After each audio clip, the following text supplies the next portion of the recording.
Hi everyone, Fresh Phoenix, and this is the first time I've ever been on camera, so hello there. Yeah, I guess I broke the mystery of what I look like, and I'm not sure if people wanted to know what I looked like or not. I don't know if the whole shrouded in mystery thing was... I don't know! But hi, yes, so this is me, this is my face, and I'm trying my best to look into the lens, but it's kind of...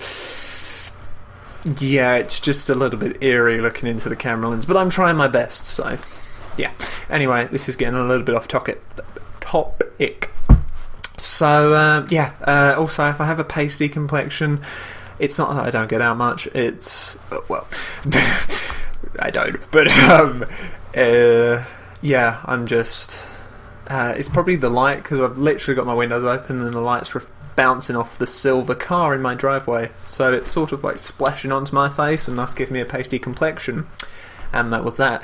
And also it probably looks a little bit sepia tone, sort of like detective 1980s 1970s sepia tone-ish movie quality. I don't know what I'm going with here, but yes, I don't know, that's just the setting the camera's on. Anyway, without further ado, hi, and sorry ladies and gentlemen for the lack of videos for the past 3 weeks. Literally haven't done any videos. I'm sure you already knew that, otherwise there'd be an update already in your... yeah. Reason being, I just haven't been feeling up to making videos, and our real life stuff gets in the way, so that's pretty much why I haven't been uploading, so I do apologise for that. And I'm sort of coming to you guys with a... sorry, I'm just changing screens on my laptop, and I'm sort of just coming with another... it's not really a rant, I guess it's a talk... well, it's a little bit of a rant, talking about the latest news in the gaming universe, and of course this one is focusing on Final Fantasy 13 Lightning Returns again, and it's kind of hard not for me to focus on this because, as I've already mentioned previously, and I'm sure my previous 3 rants had sort of reflected, I'm very... you know, Final Fantasy 13 I'm a big fan of, and it's very irritating when they make stupid decisions, just as Square Enix always do. So yes, this... so basically I went on to IGN, and I'm sure we all know how crappy and probably... what's the word I'm looking for? I've forgotten my word. I was hoping not to do this on camera. How we shouldn't trust IGN too much, because as we know, they take those old backhanders there and give those games good reviews when most of those games are kind of crap. So, well, we won't take this completely to heart, except for this it's okay, my brain blanked out there. Yeah, so I don't really use IGN all that much, because I don't take their whole review system and all that to heart. But this is just a piece of information about Lightning Returns, and I'm sure it's not exactly false or anything. Mostly because I've already seen some of the bits that this news article actually focuses on the Xbox Live Store.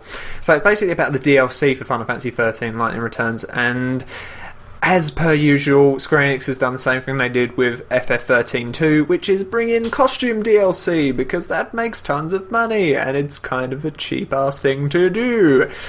Yeah, it's really irritating that they've gone down this route again, but I guess I cannot be surprised that they did, because they did it with Final Fantasy 13-2, and with the whole new system, which makes me think now, well, yeah, makes me think that partly they made this whole costume garment system just to be able to sell loads of DLC content for outfits for Lightning herself, which wouldn't surprise me in the slightest if that was what they were wearing me for in the first place. It's just DLC. I hate DLC anyway. The only DLC I like is when it actually adds something to the game, something worth paying for, something worth playing. For instance, the Shivering Isles DLC for Oblivion. Of course I would forget the name, but yeah. The Shivering Isles DLC was brilliant. That completely new, almost world. It was practically a new realm, and you had so much content to look through. You had new weapons, you had new characters, new NPCs, a new storyline, a completely new map to investigate, and it was fairly big for an expansion. And see, I prefer to call something like the Shivering Isles an expansion, because that's what it really was. It was an expansion. When it comes to DLC, I feel DLC is crap like this, which is making costumes available for characters that you have to pay for, weaponry, and stuff like in Battlefield 3, where you pay to completely level up your entire classes, all your classes, and get every single weapon from that class. And it sort of leaves me sort of scratching my head, because why would people pay? And people do pay for it, and I'm shocked, because the whole point of the multiplayer for me is going up in the levels, in the ranks on Battlefield. When I used to play it, the whole point of playing it and the whole enjoyment was to go up in the levels, killing people, getting lots of experience, and then unlocking new weapons to use them to unlock something new, and just that whole sort of, it keeps it fresh. And then to even maybe prestige and try and unlock them all again, because it keeps it fresh and fun and entertaining, at least for me. I just can't see the concept or the attractiveness to paying for all of your weapons and having them there ready to go. It kind of makes the whole multiplayer experience boring for me.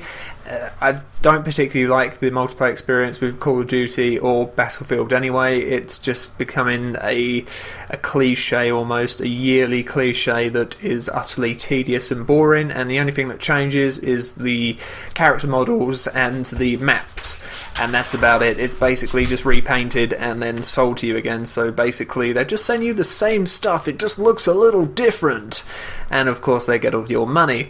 But sadly, there are a lot of ignorant people in the world that will pay for it and then will go and defend the said recycled crap. But that's just how most people in this world are. Sad days. But anyway, going back to Lightning Returns, it's just really irritating. I could see this happening as soon as I saw the whole fighting system and how that was going to work, and it's just so low. It's just another low for Square Enix, and it just shows you what level they'll stoop to scam their not honourable, what's the word I'm looking for? They're fans that respect them so much and defend them, and I'm sure sadly there will be fans that will defend this. Oh well, I like the Cloud outfit for Lightning because it looks great, and I love the Buster Sword, and that's why I bought it, because I've got lots of brains. Weird voice and impression aside, I don't like when it comes to costumes. I just expect like a Cloud.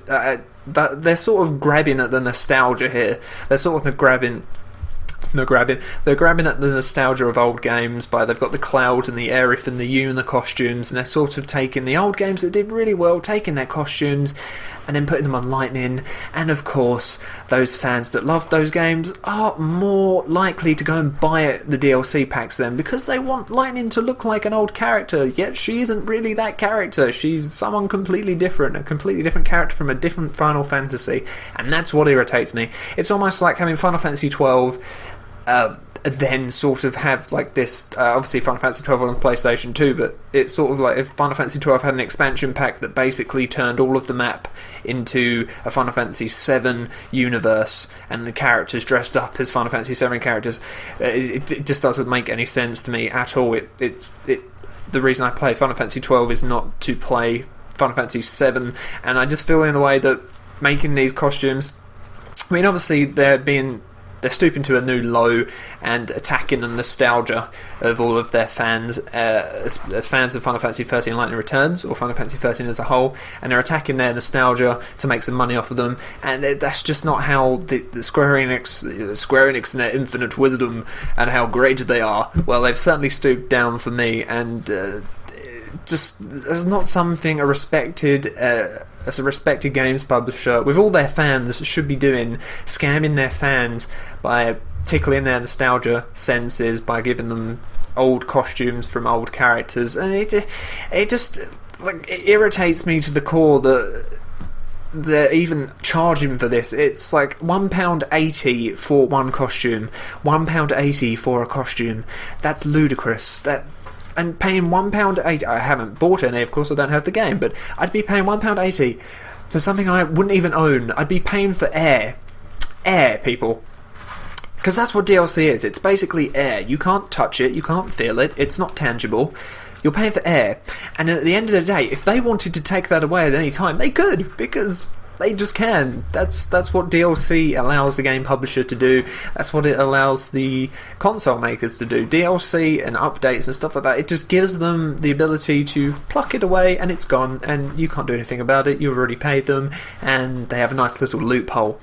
And it's just... And it's so irritating that nobody actually sort of calls them out on this. Nobody sort of gets angry at them. Hardly any people seem to rant about crap like this, and that's the reason that they keep getting away with this sort of stuff. And of course, there's going to be the people who say, well, we don't have to buy it if you don't want it. That's not the point. They shouldn't be doing this in the first place. Costumes for characters should already be in the game. They should already be in the game. If you want your players to be able to unlock other costumes like Cloud and Aerith costumes or Yuna costumes, put them in the game and make them so that they're really hard to get. Give the player a challenge. Don't just scam them out of their money because you're doing so crappy, and that's your own fault, Square Enix. At the end of the day, it's your own fault you're losing money, because at the end of the day you've made crappy sequels. You've poured money into the Final Fantasy 13 sequels that weren't even planned. And I just don't get it, because you're hemorrhaging money, and then you go and pour money into probably a substantial amount of money, especially for the likes of Final Fantasy 13 games, because they're in their graphical gorgeousness. I can imagine that costs a lot of money to actually make. And they're pouring in money to these games that they know aren't going to do that well, because Final Fantasy 13 didn't. The stories are completely convoluted and have hardly anything to do with the first game, thus making them spin-offs, thus making them even less likely to make money. And they complain, you're losing more money, and you keep losing money, and I don't understand if you're just... if any of the people that run the company actually have any brain cells. If you do, please get in contact so I can actually go, phew, they're not stupid, even though they are. I wasn't really sure what I was going with that one, but DLC, I hate the word DLC for starters. Expansion packs is what they used to be called, and that's what they should still be called, and that's the only sort of DLC that should be out there, is expansion packs, something to expand upon the game. That was the whole concept in the first place. Downloadable content was just created to scam people. If you look at most of the content, I can imagine 90% of DLC is literally stupid crap like costumes and things for your avatar. Just things for your avatar. People pay for items for their Xbox Live avatar. Something that other people on their friends list will look at for 10 seconds, go, oh, that's cool, and then they'll go and do something else. Why? Just why? Please tell me why you paid £10 in avatar items, and as soon as you change that item, they're not going to see the other one that you paid £2 for. Just losing faith in the world and humanity. Armageddon needs to happen. Just can't Armageddon, please come along in whatever form and kill off the ignorant people that just clearly don't have any brain cells, because I can't live in this world anymore. It's killing me, okay? It's killing me. I don't love it. I hate it. But yes, what I'd like to see is the Lightning Returns DLC. I'd like to see sort of storylines maybe for Snow, for Saz, for every main character from the original that got screwed, royally screwed, like really screwed, and ended up getting the short straw, all because of Montomu Toriyama. I can never say his first name because I forget it easily, but Toriyama, you bastard, I have your number. But all because he had this delusional love fantasy with Lightning, and he ended up making her the main character in Lightning Returns, and it still gets me angry every time I think about that. But why can't they have just put in time to make decent DLC, and perhaps more people might be interested in buying these spin-offs, because that's what they are, they're not sequels. I'm sure that a lot of Final Fantasy 13 fans didn't enjoy, I'm sure some of them didn't enjoy 13.2 and don't like the look of 13 Lightning Returns at all, but maybe if you added DLC, just one chunk, not tiny little chunks like you did with FF13.2. No, just one chunk called the Original Character Pack. The Original Characters That Got Screwed Over Pack actually would be a better name. And it's actually a story for each of them, and what, each story lasts 5 hours, maybe a little bit less. There's 5 of them that have been royally screwed over. I guess we'll add Sarah and Noel and Yule and Caius, so that's 8. So maybe 4 hours each. That's pretty good. And I'm sure with the amount of recycled use you did in Lightning Returns, because let's face it, I'm sure 90% of the bosses, from what I've already seen, are recycled from the other 2 games, as are probably some of the backgrounds, which again I wouldn't be surprised. I'm sure some of the NPCs are probably the same as well, because Final Fantasy 13-2 proved that to me, that half if not all of the monsters were recycled from Final Fantasy 13. Just so clearly you've got plenty of things or plenty of leftover budget, unless you spent it all on your bloody pre-rendered cutscenes, which I wouldn't be surprised, because that's all that matters. Remember, Square Enix, as long as it looks pretty, people will pay for it. Great logic there. Somebody should give you a medal. But yeah, so I would like to see if there should be any DLC. There should be 1 or 2 large packs dealing with the original characters and giving them an actual storyline about how they got to the ridiculous area of Lightning Returns and how that all happened, because that's just all over the place. That there's a billion years in the future now. It's suddenly slingshotted that far, and the world is crumbling. It's just, I don't know, it doesn't make sense. Why is Saz still alive? Why are they all still alive? Because if we remember from Final Fantasy 13-2, Lightning went into crystal form again. She sat on Etro's throne and went crystal. So my logical reasoning, even though it's hard to make any logical reasoning with this convoluted crap, is that she slept throughout that entire timeline, and then she woke up a billion years later when the world was about to end. But please tell me how Saz, Snow, blah blah blah blah survived. Just please tell me, because I doubt even being Lassie makes them immortal. They probably would still die eventually, and if I'm not mistaken, Snow is the only one that seems to have remained a Lassie throughout the entire 3 games, and I'm not calling it a trilogy. It's not a trilogy. But then again, let's face it, Toriyama wrote the story here, and we can't expect there to be any logical or scientific or any sort of good reasoning why they're all still alive and why it's happening, because he can't write he can't write. His stories are incredibly convoluted, and I mean, I guess I can't try and understand or explain why Lightning Returns is set where it is and why the characters are still alive when it comes from the guy that said that Lightning's breast needed to be bigger because she had matured. I think that about says it all, really. I think I will end it there, because I've ranted for too long as usual. This video is going to take forever to upload because I've recorded it in 180p, which probably wasn't a good idea, but at the time I thought it would look beautiful for my first appearance on the camera, but now I'm probably going to regret it because of the very, very long, arduous uploading process. Sad face. Anyway, thank you for watching, everyone. I hope you enjoyed this video, and I hope you enjoyed seeing me for the first time. It's awesome. I probably will do this more if you like this, and I'm sure I've been using hand movements throughout the entire videos. So I hope that was entertaining for you. Maybe I'll get some finger puppets for the next one.